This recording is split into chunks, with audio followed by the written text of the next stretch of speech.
What is going on, YouTube family? Today we're gonna take a look at my car in automatic form. One feature just to start right out that I love: remote start. Can't do that on the manual transmission, so I do really like that feature. You could get an aftermarket remote start system for your manual, but you better damn sure make sure you leave it in neutral every time you start it, because otherwise it's going to end up in your living room or however your garage is set up, or whatever your situation is, it's going to plow into it. So just make sure that you keep that in mind if you do decide to be bold and add remote start to your manual. But we're getting ready to hop into this vehicle. We are going to take a ride and compare it a little bit to mine. I'm going to try to not compare it too much. I want to kind of just appreciate it for what it is, or at least judge it for what it is. So I'll try not to bring up my car too much, but we will hop right on in and get started, guys. Now, as we walk over here, y'all can go ahead and like and subscribe. By the time I get in, you could be done doing that. Boom, see how you already like to subscribe? I love that. Now we're in. Foot on the brake, hit the start button, and now we've got action. So this is exactly like my car. Color, features, trim level, everything. It's just like mine in here. The only difference is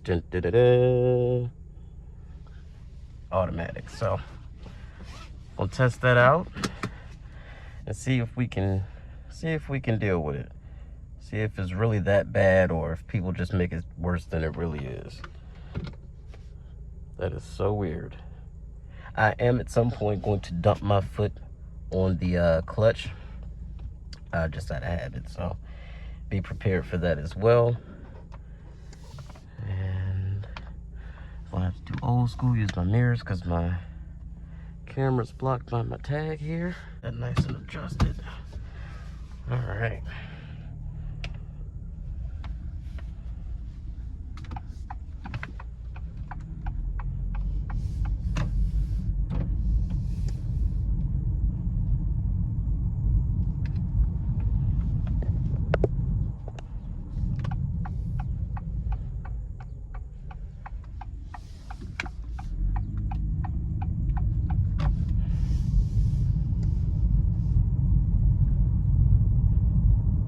So far, starting out in comfort mode. As far as the feel of the car, it feels pretty much just like mine. Not that I would expect it to feel any different, really. The only time you really start to feel a difference is obviously when you are accelerating, because they have the same exact motor, same horsepower output. You just feel a little bit, they feel different.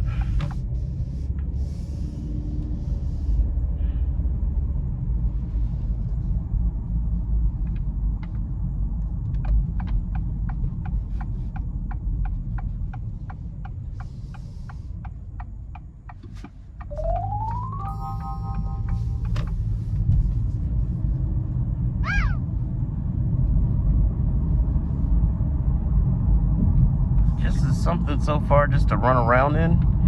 This car is not horrible. If you're looking at it from a performance standpoint, you know, if you're looking for a whole bunch of get up and go and snappy behavior from a CVT, then really that's your fault, because if you know anything about CVTs, then you know the nature of their behavior. So you shouldn't really be expecting all this extra, you know, performance-oriented driving dynamics that you guys seem to want out of this car, that unfortunately, no matter what, you're not going to get with this particular transmission. Once you have accepted that, this car really is a nice thing to drive around in. It's not horrible at all, the way people try to make it seem. Now again, if you're doing a 0 to 60 or anything where you're kind of going full out, full throttle, then yeah, it does feel feels a little funny, but still not horrible.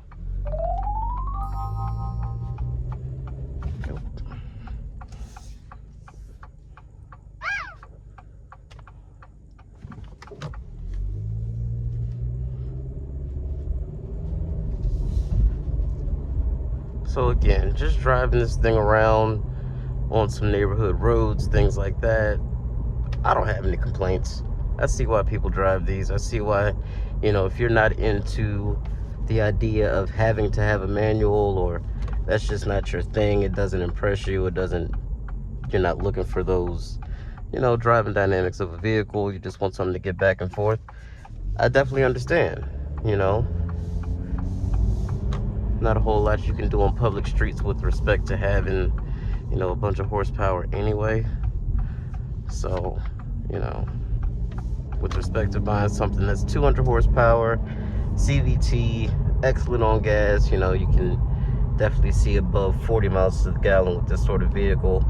It makes sense as just an everyday thing. Totally get it. I wanted all those things, but I just had to have my 6-speed, and I'm very grateful that Acura offers the vehicle, you know, in that configuration, because the manual transmission, as we know, has been dying out slowly, you know, for the past decade or so, really. So, very happy that they do offer it. And see there?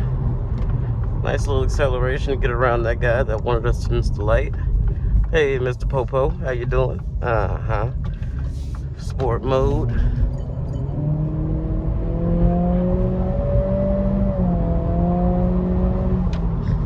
Okay, like I said,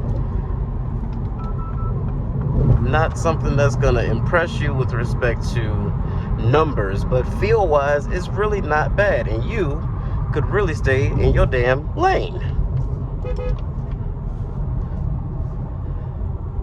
Damn.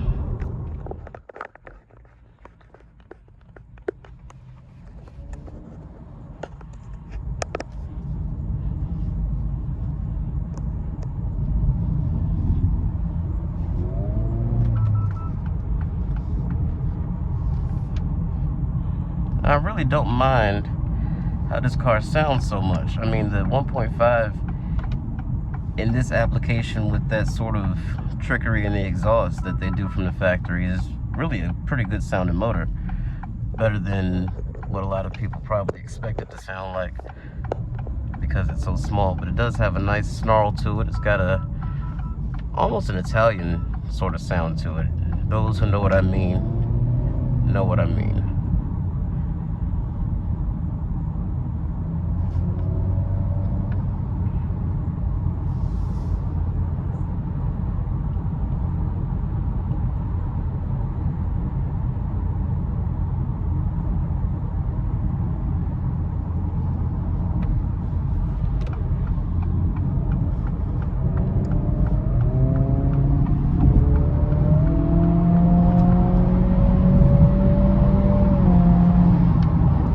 And the little simulated shifts don't sound horrible. You know that it's fake. I know that it's fake, but it's not bad, you know? It's not bad at all. Put it back in the comfort mode. Oops, look, I'm thinking I'm in my car.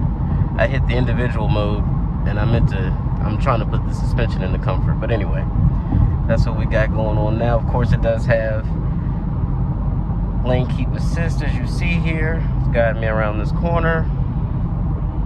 No issues.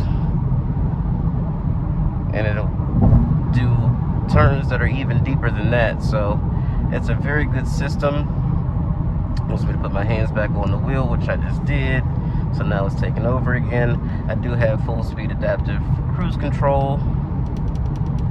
So I'm gonna set that to like 72. The little green bar up there shows you where it's set to. And then the needle will show you where you're actually currently your speed is, and it'll gradually go up. And you can also adjust it with your foot as well. You want to adjust the actual speed, but you'll adjust the fact that you take over. So when you see it disappear like that, I've now taken over and I'm hitting the gas.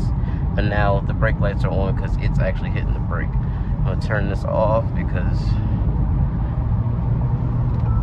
I need to get over.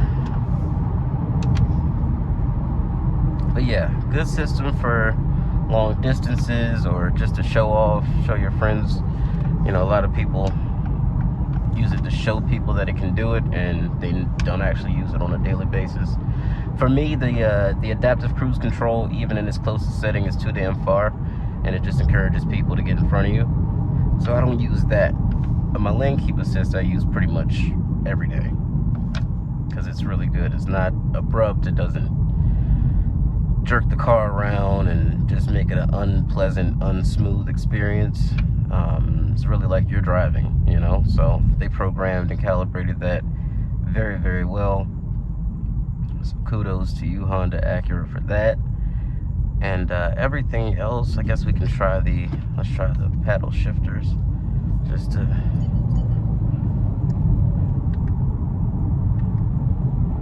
second gear. So again, not fast, but it's not slow and pokey either, you know.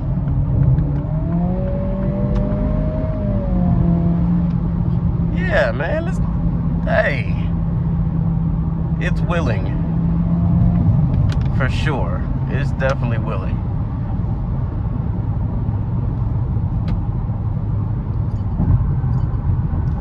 Pop her back into comfort, and we're chilling. So yeah, you can have a little bit of fun with this thing. And then don't forget also, you have tunes available for this car. The CVTs and these are pretty freaking strong. They've proven to be, because people do, you know, add power to these motors with the CVT. Now, obviously the SI doesn't come with an automatic, but the 1.5 in the, let's say, touring Civic is very, very similar, and people do tune those and add power to those as well. So good to know that the transmission will hold up. You know, probably not a good idea to put, you know, crazy power into it, but you can make it faster if you want to. And for those of you who don't, I mean, it's got plenty of get up and go for everyday situations. You know, a lot of people sit online and act like they live by the Autobahn. Like the people that have access to a road with unrestricted speed limits, I can understand any complaints you might have about a car being too slow. But for all of you who live in states with speed limits of 55, 65, 75, 80 miles an hour, knock it off. I mean, just knock it off. Unless you're going to a track, unless you're taking your car someplace to race and do time trials or something, you really can't go anywhere and do the things that you can do with all the additional power that you swear to God you have to have. So I ain't buying it. This is enough for the average person. And if it's not, you got your Type S that is gonna be here in June.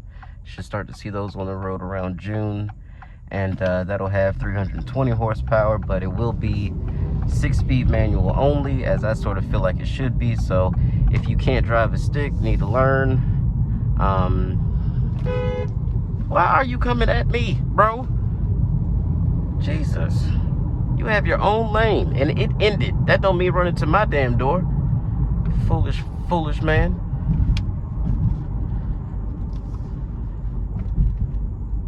And you already know what to expect when a Lincoln Town Car pull out. He's 195 years old and he shouldn't even have keys to anything. But here he is on the road, creeping to a damn stop like all Lincoln Town Car drivers and some Ford Crown Victoria drivers. The Crown Victoria drivers be getting out the way though. But you Town Car drivers, y'all be, oh my God. See, he had the signal on for the whole time and didn't even turn. My man. Whoever grandfather that is, all due respect, take the man keys. All right, just take them. He's a menace. And look at you. Here you go again. Here you go again. Y'all remember him from the Type S video, don't you? So you're just gonna... Anyways, guys, my final conclusion on the CVT A-Spec Tech model, it is more than enough car for the average person, and people seem to really enjoy their CVTs, even though the masses being car reviewers and just people on YouTube with access to a camera all seem to hate it so much. I don't hate it as much as I probably would if I bought one of these and then the 6B came out like months later and they didn't announce it. You know what I mean? That would piss me off. But having both available at the same time allowed me to make the best decision for me, and for that, definitely grateful. So yeah, I personally couldn't do this CVT, wouldn't want to, but I definitely understand and see why and how people end up with them and how they seem to still be, you know, satisfied with the car. So works out for me. Can I do this? Yeah, I think I'm good enough at driving and not hit this car and this pillar. I sure am. Got right in. Doo-doo. Oh, this is so weird.